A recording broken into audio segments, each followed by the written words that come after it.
Morning students. आपण सर्वांनी द्वितीय वर्षामध्ये पदार्पण केले त्याबद्दल तुमचे मनापासून हार्दिक अभिनंदन. द्वितीय वर्षामध्ये तुम्हाला कंपल्सरी 3 विषय आहेत आणि त्या 3 विषयांच्या संदर्भात तुम्हाला माहिती देण्याचं आणि मार्गदर्शन करण्याचं काम आपण आजपासून करणार आहोत. माझ्याकडे जो विषय जनरल विषय म्हणून कंपल्सरी विषय म्हणून आहे तो विषय आहे सर्वसमावेशक शिक्षण, ज्याला इंग्रजीमध्ये इन्क्लुसिव्ह एज्युकेशन असं म्हणतात.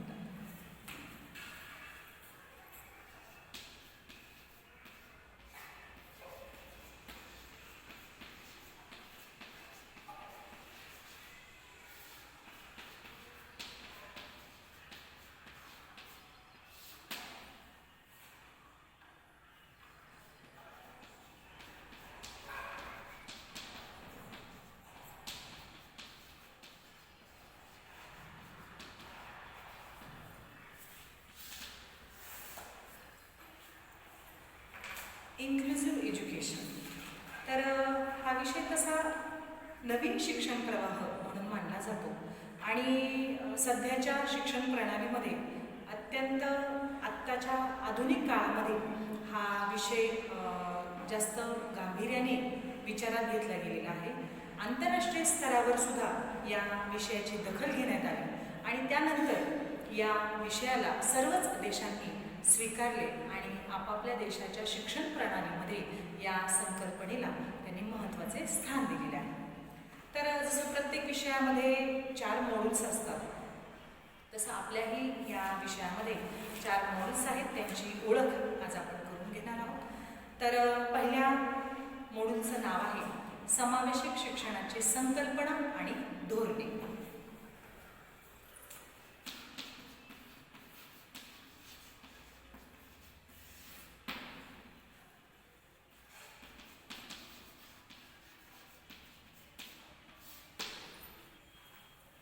तर पहा,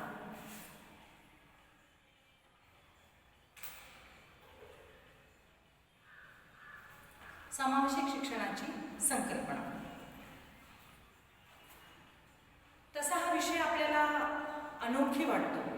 याआधी या विषयाबद्दल आपण ऐकलेलं नाही, परंतु भारतामध्ये जेवढी लोकसंख्या आहे किंवा जगामध्ये जेवढी लोकसंख्या आहे त्या लोकसंख्येच्या काही टक्के भाग हा या विशेष मुलांचा आहे. म्हणजे एकूण मानवी साधन संपत्तीमध्ये संपूर्ण एकूण भागापैकी काही टक्के भाग या विशेष मुलांचा आहे, ज्यांना आपण या मानवी साधन संपत्तीमधला महत्त्वाचा अंग मानतो. त्यांना सोडून मानवी साधन संपत्ती पूर्ण होऊ शकत नाही. मग अशा या विशेष वर्गाला आपण या शिक्षण प्रवाहामध्ये महत्त्वाचं स्थान दिलेलं आहे. मग या विशेष वर्गाला शिकवण्यासाठीची नवीन संकल्पना म्हणजे समावेशित संकल्पना, की ज्यांना आपण शिक्षण प्रवाहात सामावून घेतलेला आहे. मग सामावून घेतल्यामुळे शिक्षण प्रवाहातील ही बदलती संकल्पना समावेशित शिक्षण संकल्पना या नावाने ओळखली जाते. मग पहिल्या मॉड्यूलमध्ये जे काही सब पॉईंट्स आहेत त्या पॉईंट्समध्ये पहिल्याच पॉईंटमध्ये या संकल्पनेचा विकास कसा झाला, विशेष शिक्षण म्हणजे काय, एकात्मिक शिक्षण म्हणजे काय आणि समावेशी शिक्षण म्हणजे काय, या 3ही संकल्पनांचा आपल्याला सखोल विचार करायचा आहे. दुसरा पॉईंट आहे सर्वसमावेशक शिक्षणाची तत्वे, व्याप्ती. आता ही तत्वे आणि व्याप्ती पाहताना आपल्याला या विशेष मुलांच्या संदर्भात ही तत्वे आणि व्याप्ती अभ्यासायची आहे, की आत्तापर्यंत आज तागायत या समावेशक शिक्षणाची व्याप्ती किती पसरलेली आहे आणि या व्याप्तीमध्ये कोणकोणत्या घटकांचा समावेश केलेला आहे. तर याही पॉईंटचा आपल्याला या विषयामध्ये अभ्यास करायचा आहे. यानंतर या समावेश शिक्षणाच्या संदर्भात आंतरराष्ट्रीय लेवलला, इंटरनॅशनल लेवलला जे काही जाहीरनामे, करार, धोरणे आणि घोषणा दिल्या गेल्यात यांचा सुद्धा आपल्याला सखोल अभ्यास करायचा आहे आणि त्यांची ओळख करून घ्यायची आहे. तर यामध्ये 1993 ते 2012 या सालांमध्ये BMF म्हणजे बिवको मिलेनियम फ्रेमवर्क नावाचा आराखडा तयार केला गेला, जो इंटरनॅशनल लेवलला आणि इथून खऱ्या अर्थाने या शिक्षणाची संकल्पना मांडण्यात आली आणि इतर देशांनी ती स्वीकारली. त्यानंतर सलमान स्टेटमेंट व कृती आराखडा याही आराखड्यातील आपल्याला शिफारशी पाहायच्या आहेत. त्यानंतर अक्षम व्यक्तींच्या अधिकारासंबंधीच्या शैक्षणिक तरतुदी युनेस्कोने कोणत्या आराखड्यात केलेल्या आहेत 2006. तर या 2006च्या आराखड्यास आपल्याला त्या अभ्यासायच्या आहेत. त्याचबरोबर भारतामधील राष्ट्रीय शैक्षणिक धोरण 1986 आणि 1992चा कृती कार्यक्रम याच्यामध्ये गांभीर्याने समावेशित शिक्षण या संकल्पनेचा विचार केला आहे.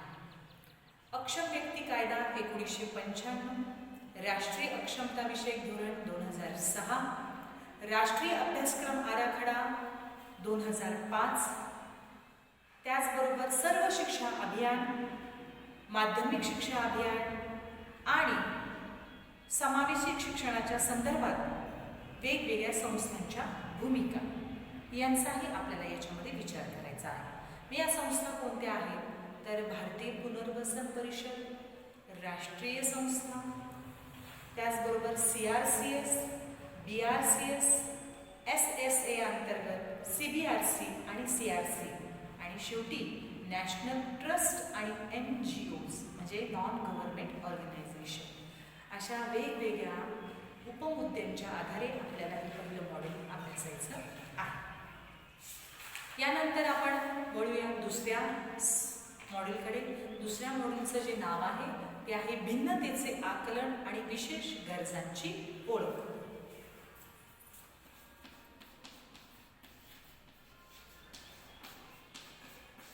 यामध्ये आपल्याला ओळख आणि आकलन करायचं आहे.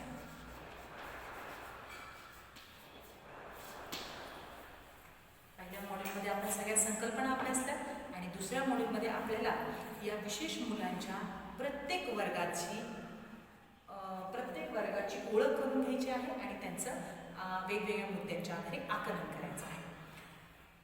मग यामध्ये पहिला मुद्दा आहे शारीरिकदृष्ट्या भिन्न असलेल्या मुलांची कारणे, वैशिष्ट्ये आणि गरजा जाणून घेणे. जसं मी आधीच सांगितलं की एकूण मानवी साधन संपत्तीमध्ये काही टक्के भाग या विशेष आणि अक्षम मुलांचा आहे की ज्यांना आजपर्यंत समाजाने दुर्लक्षित म्हणून पाहिलं आहे, त्यांना एक प्रकारे वाळीत टाकलेलं आहे किंवा तो भाग आज आपल्या या विकसित भारताचा नव्हता अशा पद्धतीने त्यांना अंधारात ठेवलेला आहे.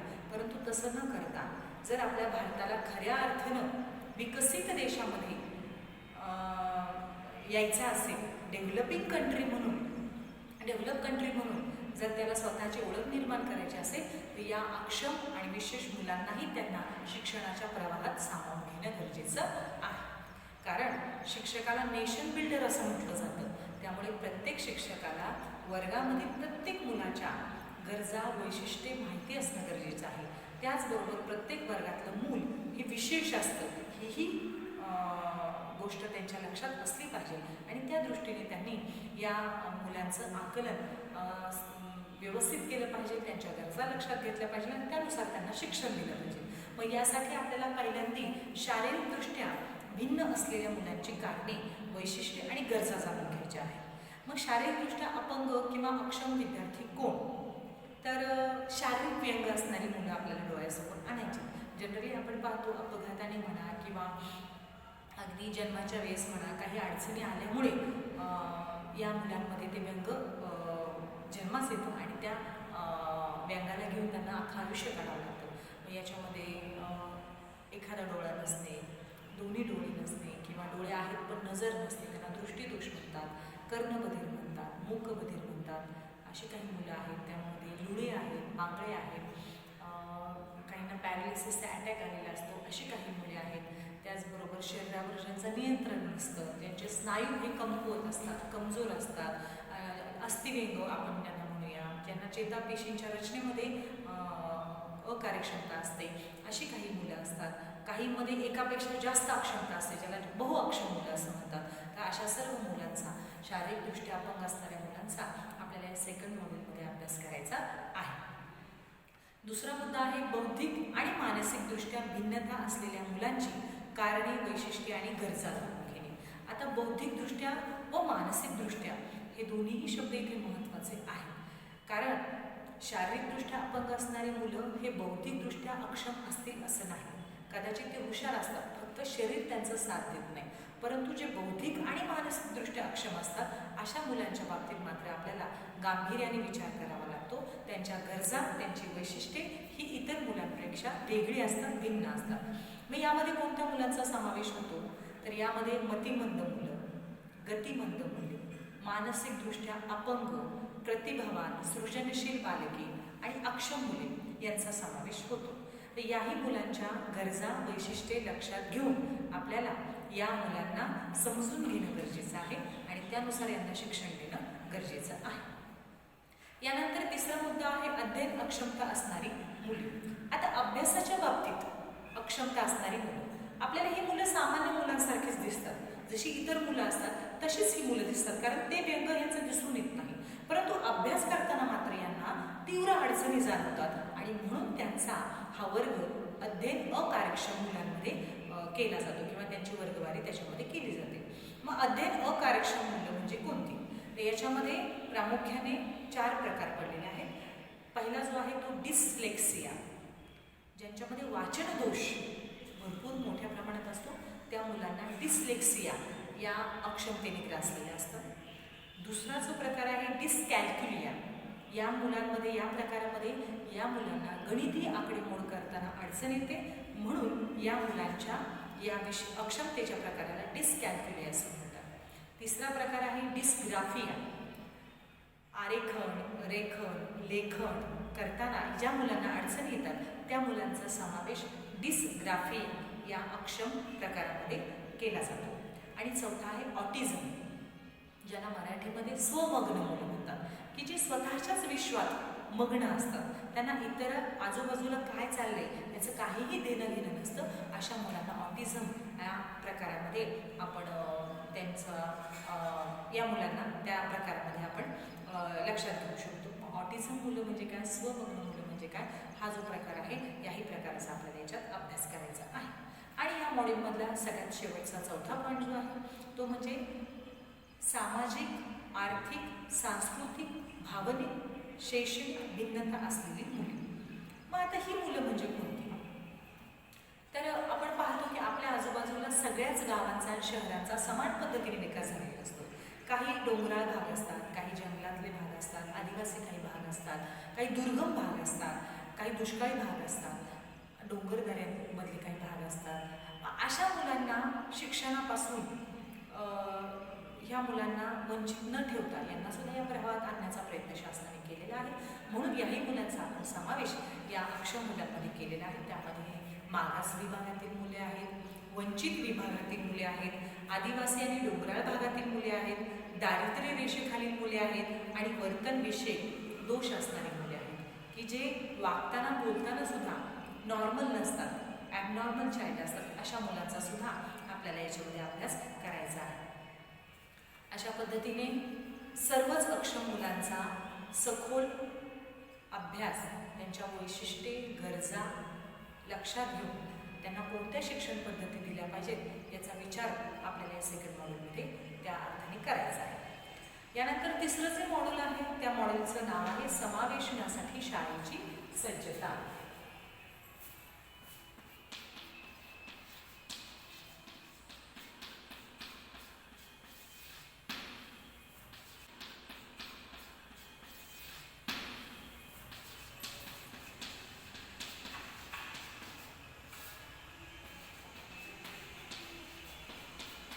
शाळेची सज्जता म्हणजे काय?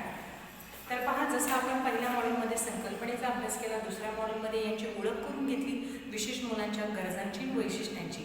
आता या मुलांसाठी शाळेची काय तयारी असणं गरजेचं आहे, शाळेमध्ये कसं वातावरण असणं गरजेचं आहे, शाळेमध्ये कोणकोणत्या सोयीसुविधा असणे गरजेचे आहेत याचा अभ्यास आपल्याला तिसऱ्या मॉड्यूलमध्ये करायचा आहे. आणि म्हणून त्याचं नाव आहे समावेशनासाठी शाळेची सज्जता. तर याच्यामध्ये पहा, शालेय व्यवस्थापनामध्ये, सज्जतेमध्ये पहिला मुद्दा अत्यंत महत्त्वाचा आहे की स्कूल मॅनेजमेंट, शालेय व्यवस्थापन. मग याच्यामध्ये काय गोष्टी आपल्याला लक्षात घ्यायच्या आहेत? तर भिन्न अध्ययनार्थ्यांच्या समावेशनासाठी सुविधा आणि सुलभता. तर जसं मी तुम्हाला सांगितलं की शासनाच्या RTIच्या धोरणानुसार 2009च्या RTIच्या राईट टू एज्युकेशन या कायद्याने आपण कोणत्याही मुलाला कोणत्याही कारणामुळे प्रवेश नाकारू शकत नाही. आपल्याला प्रवेश देणं अनिवार्यच आहे. एखादं कारण दाखवून आपण त्यांना प्रवेश देणार नाही हे कायद्याच्या विरोधात आहे आणि त्यामुळे आपल्याला या मुलांना शाळेत प्रवेश द्यावा लागेल. मग प्रवेश देताना आपण कोणत्या गोष्टींचा विचार केला पाहिजे, तर याच्यामध्ये मॅनेजमेंट सगळ्यात महत्त्वाचं असतं. व्यवस्थापकीय मंडळ हे खूप महत्त्वाचं असतं. मी यांच्याशी सल्लामसलत करून अशा मुलांना प्रवेश देताना कोणकोणत्या गोष्टी लक्षात घेतल्या पाहिजे आणि या मुलांना प्रवेश दिल्यानंतर येणाऱ्या सोयीसुविधा अडचणी यांचाही विचार आपण केला पाहिजे. मग जसे या मुलांच्या समावेशनासाठी वेगवेगळ्या सुविधा आणि सुलभता सांगितल्यात. मग आता सुलभता म्हणजे काय किंवा फॅसिलिटी काय दिल्या पाहिजे, तर उदाहरण एक छोटंसं सांगते की जर ज्या मुलांना पायऱ्या चढताना उतरताना अडचण येत असेल किंवा त्यांच्या पायातील स्नायू कमजोर असतील, त्यांना चढताना उतरताना किंवा खूप वरच्या मजल्यावर वगैरे जायला अडचण येत असेल, तर यांच्यासाठी शाळेमध्ये रॅम्प बनवून विशिष्ट प्रकारचे रॅम्प बनवले जातात. उत्तरांड ज्याला म्हणूया आपण मराठीमध्ये, तर या उत्तरांडीच्या सुविधेच्या अनुसार त्या मुलांना शाळेत यायला जायला सोपं जातं. मग कोणत्याही मजल्यावर जाताना हे त्यांना पायऱ्या चढण्याच्या ऐवजी जे उत्तरंड असेल तर ते आरामशीर त्या उत्तरंडीच्या आधाराने जाणं येणं जे आहे ते सुलभतेने करू शकतात. हे एक उदाहरण दिलं. मग असे अनेक मुलांचे अनेक प्रश्न असतात. मग व्यवस्थापकीय मंडळाने या गोष्टीकडे लक्ष देऊन त्या सुविधा त्या शाळेमध्ये देणं गरजेचं आहे. त्यानंतर दुसरा जो महत्त्वाचा पॉईंट आहे, वर्गातील विशेष गरजांच्या पूर्ततेसाठी सहाय्यक सेवा. आता वर्गामध्ये काय, वर्गामध्ये विशेष शिक्षक असणं गरजेचं आहे. जर या विशेष मुलांचं प्रमाण जे आहे हे जास्त असेल संख्या, आता समजा एखादा वर्ग आहे 40-50 विद्यार्थ्यांचा आणि या वर्गामध्ये जर समजा 5 ते 10 मुलं विशेष असतील, तर या विशेष मुलांसाठी एक विशेष शिक्षक असणं गरजेचं असतं. संख्या जर जास्त असेल तर त्यांच्यासाठी एक विशेष शिक्षकाची नेमणूक करणं अनिवार्य असतं. आणि जर समजा संख्या कमी असेल तर जो त्यांना रेग्युलर शिक्षक शिकवितो त्या शिक्षकाला त्या विशेष मुलांना शिकविण्याची विशेष पद्धत शिकवली जाते. त्यासाठी त्यांना उन्हाळ्यामध्ये ट्रेनिंग दिली जाते. मग वर्गात शिकवण्यासाठी सुद्धा अशा शिक्षकांची नेमणूक करणं गरजेचं आहे, जेणेकरून ते त्या मुलांना समजून घेतील, त्यांच्या त्या गरजा लक्षात घेऊन त्यांना ते शिक्षण देतील. म्हणून या विशेष शिक्षकाची नेमणूक करणं गरजेचं आहे. मग स्पीच थेरपिस्ट, वाचा तज्ज्ञ किंवा वाणी तज्ज्ञ त्याला म्हणूया, व्यवसाय तज्ज्ञ, चिकित्सा तज्ज्ञ, भौतिकोपचार तज्ज्ञ, मानसोपचार तज्ज्ञ या तज्ज्ञांची सुद्धा त्या शाळेमध्ये वेळोवेळी व्हिजिट होणं गरजेचं आहे, जेणेकरून ते त्या विशेष मुलांच्या प्रगतीचा आढावा घेऊन त्यानुसार त्यांना गायडन्स अँड काउन्सिलिंग करते. तिसरा मुद्दा आहे या मुलांचे वेगवेगळे दस्तऐवज तयार करणे, त्यांच्या नोंदी लेखी स्वरूपात ठेवणे आणि त्या जतन करणे. म्हणजे उदाहरणार्थ अशा मुलांसाठी शासनाने जर काही विशिष्ट उपकरणं तयार केली असतील तर ती उपकरणं त्या मुलांपर्यंत पोहोचतात की नाही, मग ती आल्यानंतर त्यांची नोंद ठेवायची की अशा मुलाला अशा पद्धतीने आपण उपकरण दिलेलं आहे किंवा मागवलेलं आहे. विशिष्ट पुस्तके आहेत, ही पुस्तके मागवलेली आहेत किंवा वेगवेगळ्या टीचिंग एड्सची आपण डिमांड केलेली असेल तर त्या गोष्टींची सुद्धा आपल्याला नोंद काय करायची आहे, तर या दस्तऐवजमध्ये किंवा रजिस्टरमध्ये नोंद करायची आहे. आलेली मुलं, गेलेली मुलं कोणत्या वर्गात आहेत, त्यांच्यासाठी आपण काय मागू शकतो, कोणत्या सोयीसुविधा देऊ शकतो, त्यांच्या सगळ्याची लेखी स्वरूपात नोंद आपण करणं गरजेचं आहे. त्यानंतर तंत्रज्ञानात्मक प्रगती आणि त्यांचे उपयोग. आता सध्याचं युग हे माहिती तंत्रज्ञानाचं युग आहे आणि त्यामुळे आपणही त्या गोष्टीपासून वंचित किंवा लांब राहू शकत नाही. आपल्याही एज्युकेशनमध्ये आपल्याला टेक्नॉलॉजीचा वापर करणं अनिवार्य आहे. जसं आज आपण पाहतो की काही गोष्टींमुळे किंवा सध्याच्या परिस्थितीमुळे आता हे ऑनलाईन सगळं मोबाईलद्वारे लॅपटॉपद्वारेच आपण एज्युकेशन एकमेकांना देतोय. आता ती काळाची गरज बनलेली आहे, त्याच्यामुळे ह्याही गोष्टींमध्ये आपण मागे राहणं चुकीचं आहे. तर मग ह्या तंत्रज्ञानाचा उपयोग विशेष मुलांच्या बाबतीत सुद्धा कसा करता येईल, कारण ह्या तंत्रज्ञान वापर करणं म्हणजे सामान्य मुलांना सुद्धा कसं अवघड असतं. ही तर मुलं विशेष आहे, मग विशेष मुलांना तंत्रज्ञानाचा वापर आपण कसा देऊ शकतो किंवा त्यांना त्या दृष्टीने कशा पद्धतीने आपण शिक्षण देऊ शकतो याचा विचार आपल्याला या मुद्द्यामध्ये करायचा आहे. मी याच्यामध्ये कम्प्युटर आहे, अनुकूल सहाय्यक उपकरणे आहेत, विविध अपंगत्वासाठीची साधने आहेत, तंत्रज्ञान आहे आणि वेगवेगळी टेक्नॉलॉजी आहे. तर त्या टेक्नॉलॉजीचा सखोल अभ्यास आपण ज्यावेळेस चॅप्टर सुरू करू त्यावेळेस करूच या. त्यानंतर सर्वसमावेशी शिक्षणाच्या यशस्वी उपयोजनासाठी शिक्षकाला सहाय्य म्हणून समाज संसाधनाचा समावेश एक स्रोत. आता यामध्ये नेटवर्किंग, बाह्य प्रतिनिधीचा समावेश, व्यावसायिक आणि सहव्यावसायिक सोबत संवादाच्या योग्य स्वरूपाची उभारणी आणि पूर्व शालेय उपक्रम व पूर्व व्यावसायिक प्रशिक्षण कार्यक्रम, सामाजिक सुरक्षितता, विविध तरतुदी सवलती, विविध विभागांचा पाठिंबा आणि शोध या वेगवेगळ्या मुद्द्यांच्या आधारे आपल्याला समावेशी शिक्षणाची यशस्वी अंमलबजावणी करायची आहे. आपल्याला इम्प्लिमेंट हे सक्सेसफुल करायचं आहे आणि दाखवून द्यायचं आहे की ही सुद्धा मुले सामान्य मुलांप्रमाणे शिक्षण घेऊ शकतात आणि त्यांना सुद्धा आपण सामान्य शिक्षणाच्या प्रवाहात आणू शकतो. आणि यातला शेवटचा पॉईंट जो आहे, सर्वसमावेशक शिक्षणाच्या यशस्वी अंमलबजावणीसाठी पालक, शिक्षक यांचे उद्बोधन, मार्गदर्शन आणि त्यांची भूमिका सगळ्यात महत्त्वाचा आहे हा विषय. कारण या विशेष मुलांच्या शैक्षणिक प्रगतीमध्ये जितका वाटा शिक्षकांचा त्याहीपेक्षा जास्त वाटा हा पालकांचा आहे. पालक आणि शिक्षकांनी एकत्र येऊनच या मुलांच्या शैक्षणिक प्रगतीसाठी आणि त्यांच्या यशस्वी जीवनासाठी स्वतःच्या भूमिका स्पष्ट करणं गरजेचं आहे. मग त्यांच्यामध्ये सुसंवाद होणे, महिन्याच्या महिन्याला किंवा आठवड्याला सभा घेतल्या जाणे, आढावा घेतला जाणे, या मुलांच्या शैक्षणिक प्रगतीचा आढावा घेतला जाणे, त्यांना बाहेरच्या एखाद्या तज्ज्ञ व्यक्तींचं मार्गदर्शन लाभणे, त्यांच्या समस्या किंवा शंका असतील त्यांचं निरसन होणे, तज्ज्ञ डॉक्टरांचं मार्गदर्शन लाभणे, काय करणं आवश्यक आहे, काय केलं पाहिजे, मग यामुळे हा प्रॉब्लेम दूर होऊ शकतो आणि यांच्या शिक्षणातला अडथळा दूर होऊन यांना योग्य आणि यशस्वी शिक्षण देता येऊ शकतं. अशा पद्धतीने या सगळ्या गोष्टींसाठी शिक्षक, पालक आणि तज्ज्ञ व्यक्ती यांचा एकमेकांशी सुसंवाद होणं गरजेचं आहे. आणि मुलींनो, याच विषयातला चौथा आणि शेवटचा जो पॉईंट आहे त्याचं नाव आहे वर्गातील सर्वांसाठी समावेशित कृती.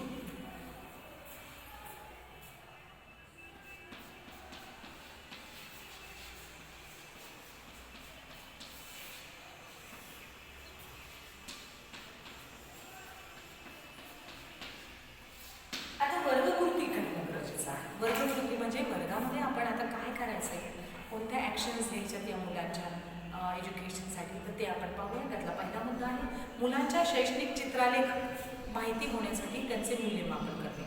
आता तुम्हालाही माहिती मुलींनो की जे काही आपण वर्षभर एज्युकेशन घेतो तर त्याचं इव्हॅल्युएशन जर योग्य प्रकारे झालं तरच त्या शिक्षणाला अर्थ असतो आणि आपल्याला आपली शैक्षणिक प्रगती समजण्यासाठी आपलं मूल्यमापन होणं गरजेचं आहे. मग या स्पेशल मुलांचं मूल्यमापन आपण कसं करूया, तर या मुलांचं मूल्यमापन करताना सुद्धा काही विशिष्ट पद्धती आहेत, त्यांचा अभ्यास आपल्याला या चौथ्या मॉड्यूलमध्ये करायचा आहे. तर चित्रालेख म्हणजे चित्राच्या स्वरूपात जे आलेख असतात त्यातून आपल्याला त्या मुलांची शैक्षणिक प्रगती वाढत चालली, कमी होत चालली हे आपल्याला एकाच नजरेस किंवा एका दृष्टिक्षेपात लक्षात येतं. 2 आहे वर्ग व्यवस्थापन, क्लास मॅनेजमेंट आपण त्याला म्हणूया. तर ते करत असताना सुद्धा आपल्याला शास्त्र पद्धतींचा विकास, वैयक्तिक शैक्षणिक आराखडा विकसन, आशयातील विविधता, त्यानंतर अभ्यासक्रमातील अनुकूलन, पाठ नियोजन आणि उपचारात्मक अध्यापन, रिमिडियल टीचिंग, अशा वेगवेगळ्या 5 ते 6 पॉईंट्स आपल्याला विचार याच्यामध्ये करायचा आहे. कारण सामान्य मुलांप्रमाणे त्यांना शिक्षण किंवा वेगवेगळ्या पद्धतीद्वारे शिकू शकत नाही. ही मुलं यांच्या शैक्षणिक गरजा आणि वैशिष्ट्य वेगळी, थोडीशी नॉर्मल मुलांपेक्षा यांची वैशिष्ट्ये वेगळी आहेत. मग ह्या मुलांना जसं सामान्य मुलांना एकदा सांगितलं कदाचित समजू शकतो, 2दा सांगितलं कदाचित समजू शकतो, पण या मुलांना कदाचित 2 दिवस जरी आपण सांगितलं तरी लगेच कळणार नाही. म्हणून या मुलांना सरावाची जास्त गरज असते. सतत त्यांना ती गोष्ट समजून सांगण्यासाठी आपल्याला वेगवेगळ्या क्लुप्त्या युक्त्या वापरणं गरजेचं आहे. विद्यार्थ्यांच्या वैयक्तिक गरजा पूर्तीसाठी आपल्याला अध्यापनात शास्त्रीय क्लुप्त्या, जसं मी आता म्हटलं की त्या आपल्याला समावेश या शिक्षणात करायचा आहे, त्या क्लुप्त्यांचा.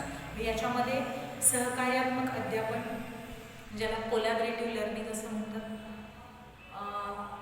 कोऑपरेटिव्ह टीचिंग, समवयस्क निर्देशन, सामाजिक अध्ययन, मित्रप्रणाली आणि प्रतिबिंबित अध्यापन, अशा वेगवेगळ्या क्लुप्त्यांचा वापर आपल्याला या मुलांच्या शैक्षणिक प्रगतीसाठी करायचा आहे. त्याचबरोबर पुढील पॉईंट आहे अध्यापनात सहभागाचे किंवा भागीदारीचे विकसन. मग आता अध्यापनात सहभागाचे किंवा भागीदारीचे विकसन म्हणजे काय? तर या मुलांच्या अध्यापनामध्ये किंवा टीचिंगमध्ये आपल्याला कुणाकुणाची मदत लागू शकते? आपल्याला मदत घ्यावीच लागणार आहे. मग आपल्याला यांच्या मुलांच्या अध्यापनामध्ये आपल्याला कुणाकुणाचा सहभाग घेता येऊ शकतो याचा विचार आपल्याला या मुद्द्यात करायचा आहे. याच्यामध्ये शिक्षक आणि विषय शिक्षक यांची सहभागीदारी किंवा यांचा सहभाग, शिक्षक आणि सह अध्यापक यांचा सहभाग, शिक्षक आणि पालक या दोघांची भागीदारी, पालक आणि विद्यार्थी यांची भागीदारी, घर शाळा यांची भागीदारी, या सगळ्यातील सकारात्मक संबंध या अध्यापनातील मुलांच्या दृष्टीने सगळ्यात महत्त्वाचा पॉईंट मानला जातो. जर हा सकारात्मक पॉझिटिव्ह असेल हा संबंध तरच या मुलांना सकारात्मक शिक्षण आपण देऊ शकतो. आणि या मॉड्यूलमधला शेवटचा पॉईंट जो आहे तो आहे अध्ययनार्थांचे विकसन आणि उपयोजन. तर अध्ययनार्थांचं विकसन आणि उपयोजन आपण कसं करायचं आहे? तर बघा, मैत्रीपूर्ण मूल्यमापनाची कार्यवाही, मूल्यमापनाच्या साधनांचे रचनात्मक मूल्यमापन आणि साधनांचा उपयोग व त्याचं अनुकूलन. जसं आता आपण मी म्हटलं अध्ययनार्थाचं विकसन करायचं, त्यांचं डेव्हलपिंग करायचं आहे, तर ते कशा पद्धतीने? तर मूल्यमापनाद्वारे. मग मूल्यमापनाची कोणकोणती साधनं आपण यांना वापरू शकतो? कोणत्या साधनाद्वारे कोणत्या पॉईंटचं आपण मूल्यमापन करू शकतो? एक तर लक्षात आलं असेल की एकच साधन घेऊन आपण यांचं मूल्यमापन करू शकत नाही. समजा उदाहरणार्थ लेखी परीक्षा. लेखी परीक्षेद्वारे सगळ्याच मुलांचं मूल्यमापन करता येईल का? नाही. कारण ज्यांचा अस्थिव्यंग आहे किंवा हातांमध्ये प्रॉब्लेम आहे, त्यांना लिहिताना त्रास होत असेल तर या मुलांना लेखी परीक्षेद्वारे आपण त्यांचं मूल्यमापन करू शकत नाही. यांच्यासाठी मूल्यमापनाची पद्धत आणि साधन बदलता आलं पाहिजे आणि त्यानुसार त्या मुलांच्या गरजा लक्षात घेऊन मूल्यमापनाची साधने बदलणे आणि त्यानुसार त्या मुलांचं मूल्यमापन करणे काळाची गरज आहे. आणि त्याच जर आपण ह्या सगळ्या गोष्टी केल्या म्हणजे या चारही मॉडेलचा विचार केला आणि या गोष्टींचा विचार केला तर सगळ्यात महत्त्वाचं ही मुलं जी आहेत ज्यांना आपण अपंग म्हणतो, पण आता शासनाने अपंग या शब्दाच्या ऐवजी विशेष मुलं असा शब्दप्रयोग वापरायला सुरुवात केली. कारण अपंग म्हटलं की यांना हिनवण्यासारखं होतं, म्हणून अपंग न वापरता विशेष मुलं असा शब्द आपण यांना वापरला आहे. मग या विशेष मुलांना विशेष शिक्षण द्यायचे. मग त्याच्यासाठी आपल्याला हा जो समावेशित शिक्षण हा जो विषय दिलेला आहे विद्यापीठाने, तर या मुलांना सामान्य मुलांच्या शिक्षण प्रवाहात सामावून घेणे म्हणजे समावेशित शिक्षण. या प्रकाराला समावेशित शिक्षण असं म्हणतात. मग हा जो समावेशित शिक्षणाचे वेगवेगळे 4 मॉडेल आपण पाहिले की पहिल्या मॉडेलमध्ये त्यांच्या संकल्पना समजून घ्यायच्या, ध्येय धोरणे समजून घ्यायचे. त्यानंतर दुसऱ्या मॉडेलमध्ये त्या प्रत्येक मुलाच्या शैक्षणिक आणि त्या विशेषत्वाची वैशिष्ट्ये आणि शैक्षणिक गरजांची ओळख करून घ्यायची. त्याचबरोबर तिसऱ्या मॉडेलमध्ये अशा मुलांसाठी शाळेमध्ये कोणकोणते बदल करणं गरजेचं आहे आणि भौतिक आणि मानवी घटकांच्या म्हणजे शाळेमधील भौतिक आणि मानवी घटकांच्या आधारे या मुलांच्या शैक्षणिक प्रगतीसाठी काय काय करणं आवश्यक आहे ते आपण त्या मॉडेलमध्ये अभ्यासणार आहोत. आणि चौथ्या मॉडेलमध्ये वर्गामध्ये ॲक्च्युअल इम्प्लिमेंटेशन आपण कसं करणार आहोत, त्यांना टीचिंग कसं करणार आहोत आणि त्यांचं शेवटी मूल्यमापन कसं करणार आहोत. अशा पद्धतीने आपल्याला हा जो विषय आहे या विषयाचा सखोल अभ्यास या समावेशक शिक्षण या विषयामध्ये करायचा आहे. या 4 मॉडेलच्या आधारे आपल्याला या विषयाची ओळख आज मी तुम्हाला करून दिलेली आहे. आणि उद्याच्या तासाला आपण पहिल्या मॉड्यूलमधल्या पहिल्या पॉईंटला सुरुवात करणार आहोत. तर अशा पद्धतीने हा जो विषय आहे हा कंपल्सरी विषय आहे आणि रोजच्या रोज याचे लेक्चर होतील. त्यामुळे तुम्ही एकही लेक्चर मिस करू नका. जितकं होईल तितकं आपण या पद्धतीने तुम्हाला या विषयाचे वेगवेगळे मार्गदर्शन करण्याचा आणि नोट्स देण्याचा प्रयत्न करणार आहात. ठीक आहे, आजच्या पुरतं एवढंच.